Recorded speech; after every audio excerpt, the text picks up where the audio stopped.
Minha gente, ganhei essa planta, mas eu não sei o nome dela. Vi uma pessoa que eu conheço há muito tempo, mas tinha muitos anos que eu não via ela. Hoje eu fui na feira e aí eu encontrei ela e aí ela falou: mulher, quanto tempo, vamos lá na minha casa. Aí cheguei lá, a gente conversando, né? Tomamos um cafezinho e aí eu falei: mulher, foi bom te ver, mas eu já tô indo embora pra casa. Aí ela falou: pera aí que eu vou te dar uma lembrancinha. Aí ela me deu essa planta. Ela tem várias plantas dessa lá. Só que eu não sei o nome dessa planta. Eu esqueci de perguntar para ela. Ela disse que trouxe de Portugal, que ela estava morando lá em Portugal. Aí ela disse que trouxe a mudinha da planta e fez várias, né?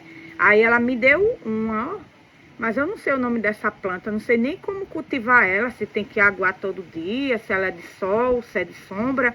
Vocês sabem, minha gente? Me diga aí nos comentários.